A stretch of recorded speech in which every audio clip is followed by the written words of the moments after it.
Hey, I'm Emma Garlett and welcome to Painted Blak.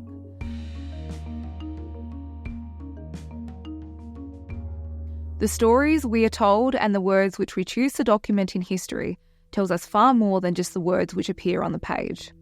It tells us what was important at a particular time in history. It tells us who had power, who had control, and who had a voice.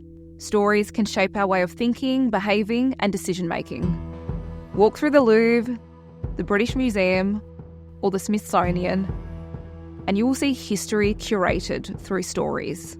Which artefacts and works of art are on display? To whom are they paying homage and legitimising the authority of? In Australia, while things are slowly changing, many of our cultural and historical institutions are still packed with stories told from a European perspective. Military history and the history of colonisation told from the viewpoint of those with power take precedence over the stories of minorities, the voiceless and Indigenous people. It's time we tapped into this rich vein of Indigenous storytelling through literature, screenwriting and education. A great vehicle for doing this is the Best Australian Yarn, Australia's richest short story competition. Entrants must be 12 and over and submit an original unpublished work of fiction up to 2,500 words.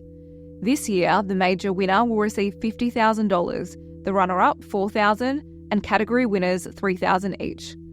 The First Nations Storytelling Prize is in its second year, and I'm thrilled to be the prize ambassador and a judge, along with an esteemed panel of Indigenous judges, Professor Kim Scott, Associate Professor Elfie Shiosaki, and last year's inaugural First Nations Storytelling Prize winner Sharleigh Crittenden. Storytelling is more than just artistic expression for Indigenous people. It is integral to our culture, customs and practices. It's a way to communicate information and preserve and connect to land and culture. It fosters a sense of belonging and identity and serves as a mechanism to educate and learn. Stories are powerful. They can be a weapon, a mechanism of justice. They can entertain and inform. And there is an opportunity we need to embrace through telling Indigenous stories and ensuring the way in which they are told is correct. The best way to do that is by having Indigenous people tell the stories themselves and fostering the next generation of Indigenous writers. Entries for the Best Australian Yarn are open now and close August 12. Share this video with your family and friends and make sure you enter.